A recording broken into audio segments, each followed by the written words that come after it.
السلام علیکم۔ یہ دیکھیں، پبلک ہیلتھ کھاتے کی نااہلی کی وجہ سے ڈگری کالج مشن بڑی کی بلڈنگ پانی میں ڈوب گئی اور یہ تعمیراتی کام رک گیا۔ یہ دیکھیں، پبلک ہیلتھ کھاتے ٹنڈو لائر کی نااہلی کی وجہ سے یہ جو گندا پانی ہے ڈگری کالج کے تعمیراتی بلڈنگ کو گھیر رکھا ہے۔ یہ دیکھیں، پوری بلڈنگ کو اس نے ڈبا دیا ہے۔ یہ دیکھیں، ڈگری کالج مشن بڑی ہے جس سے پبلک ہیلتھ کھاتے کی نااہلی کی وجہ سے شہر بھر کے گندے پانی نے بلڈنگ کو پورا اپنے لپیٹ میں لے لیا۔ ابھی بلڈنگ کمپلیٹ بھی نہیں ہوئی، یہ کمپلیٹ ہونے سے پہلے ہی گر جائے گی۔ یہ پانی کی جو رفتار ہے یہ کو گھیرتی جا رہی ہے، پوری بلڈنگ کو پانی نے گھیر لیا ہے اور اندر بھی داخل ہو چکا ہے۔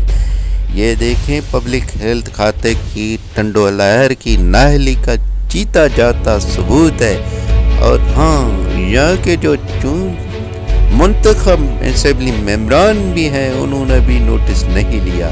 کافی مرتبہ اخباروں میں رپورٹ آ چکی ہے، آپ دیکھیں۔ یہ ہے ڈگری کالج مشن بڑی جس سے گندے پانی نے مکمل پانی میں ڈبو دیا ہے۔ یہ دیکھیں، ہم آپ کو دکھاتے جا رہے ہیں۔ راز نیوز ٹی وی پہ یہ بریکنگ نیوز ہے۔ آپ راز نیوز ٹی وی کو سبسکرائب کریں، گھنٹی کو دبائیں تاکہ آنے والی سب سے پہلے ویڈیو آپ دیکھ سکیں۔